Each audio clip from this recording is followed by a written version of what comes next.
Et oui, on laisse faire les interventions. On revient sur un appel au règlement, s'il vous plaît. Monsieur, vous avez entendu? Frédéric Lefebvre. Monsieur Broard est pour le arrivé. Modem. Ah, vous êtes là, Monsieur Broard. Frédéric Lefebvre pour le Modem. Oui, merci Monsieur le Président, chers collègues.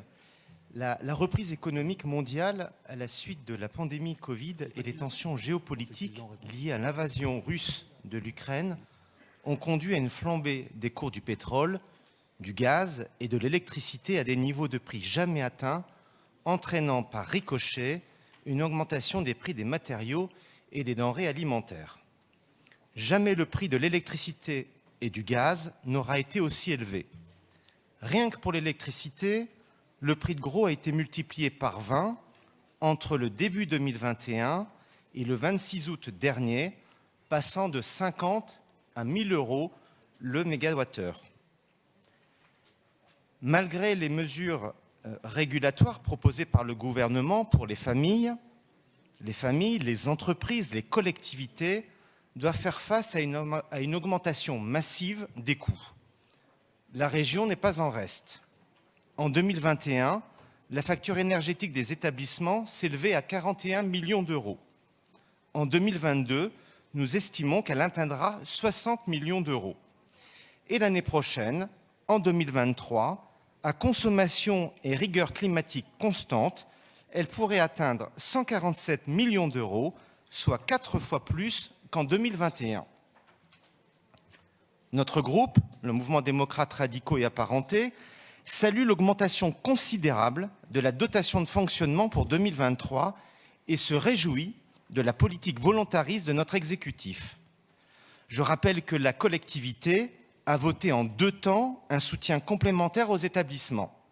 En mars 2022, nous avons voté une dotation énergie exceptionnelle de 5,4 millions d'euros et en juin, nous avons voté une dotation complémentaire de 9,5 millions d'euros aux établissements dont la situation financière le nécessitait. La DGF atteint près de 92 millions d'euros, soit 460 euros par élève. Et l'année n'est pas terminée.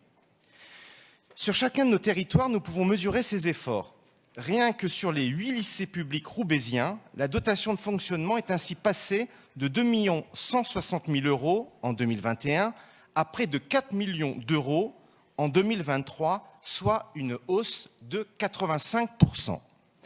Cette hausse de la dotation d'investissement vient en complément du budget de maintenance dont une partie vise à renforcer l'efficacité énergétique des bâtiments.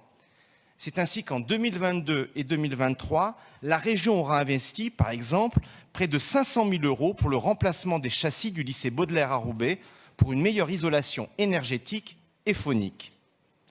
Pour autant, ce nécessaire accompagnement financier ne peut pas être la seule réponse à la crise énergétique que nous traversons. Nous devons aussi encourager les établissements scolaires à mettre en place des actions permettant d'économiser de la consommation d'énergie. Ces actions, quelles sont-elles? C'est évidemment travailler avec les chauffagistes pour renforcer l'efficacité énergétique des installations de chauffage, c'est de sensibiliser les lycéens et la communauté éducative. C'est d'ailleurs le but de Challenge Rêve Énergie dont nous avons parlé tout à l'heure, qui encourage les lycées et la communauté éducative dans la prise de conscience collective vers la transition énergétique. C'est aussi imaginer une nouvelle organisation pédagogique en lien avec le rectorat pour rassembler, par exemple, les cours. C'est aussi réduire, là où c'est possible, la température dans les établissements, notamment dans les espaces non occupés. La liste n'est pas exhaustive. Elle doit être le fruit d'une co-construction et d'un dialogue avec tous les acteurs concernés.